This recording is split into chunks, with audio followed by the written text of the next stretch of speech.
Now, your Super Doppler 10 forecast with meteorologist Steve Fundero. We got a lot of rain to contend with on our Wednesday. If you have the opportunity to sleep in and maybe just relax with a big cup of tea or coffee, it's a great morning for that. If you've got to be out and about, headed back to work, got some errands to run, doing some traveling, going to be tough on the roadway. So let's just get right through it here. We got some light to moderate rain on and off in nature for the rest of our morning. Long story short, that's what we've got to contend with. Right now, light rain up and down the 64 corridor on the peninsula and the peninsula's eastern shore as well, but it's steadier, now becoming a bit more moderate rain on the south side and for those across northeast North Carolina. So right along the state line, we've got some of the steadier rain. And it is occasionally heavy at times here. So if you're doing some driving, you headed south, you headed west, you got some heavier rain to contend with. Now, this is going to be with us for a good chunk of the day today. Again, as I mentioned, on and off light to moderate rain from now through about the noon to 1 o'clock hour. Once we get to the early afternoon, the rain will start to become more scattered, break apart a little bit, and we will see some gradual improvements by the end of the day. But we're picking up an inch, inch and a half in many spots here. There are bigger rainfall chances the further north you go. That's where there is a threat for flooding. But here locally, an inch of rain should do. It's going to be beneficial rain because, again, it's just that light to moderate stuff coming down. Temperature-wise, we're in the 50s now, and you know what? We're going to be pretty warm today.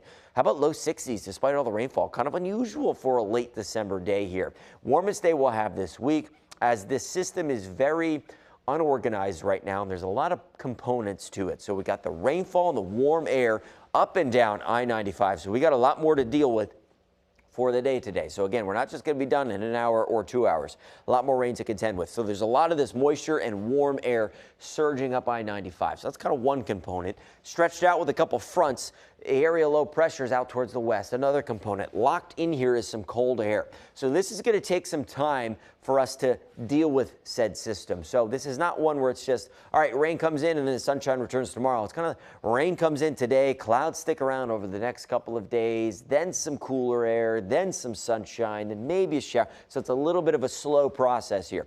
We'll have the on and off rain through the midday hour, scattered by the afternoon, and then real isolated by this evening. So the rain starts to move out as we go into tonight. Clouds stick around for tomorrow morning, maybe a little sun. But here's what I mentioned. It's a slow process dealing with the system. We could have a lingering shower later on Thursday. We're going to have clouds stick around being real stubborn for most of the day tomorrow, but then also on Friday as well. So we're not getting the sunshine real quick here. Into Friday we go. There could be a lingering shower, as I mentioned, Thursday night. We'll wait for that cold front to kind of kick into gear, pushes most of the moisture out into Friday. So the cold air is trying to work in, but look out towards the East Coast here. We still have some clouds. We still have some showers sticking around to the north of us. So going to be kind of a gloomy, slow process here for the next couple of days. We'll eventually tap into the cold air that's locked in from that area low pressure to the west, and that with association with some dry air finally moves in by Saturday and Sunday. That will then clear us out by the weekend and going into the new year. We do have some brighter conditions that will feel more like winter, but does not feel like winter today. 60s and the rain to deal with, kind of a nicky day. A nice day to sleep in.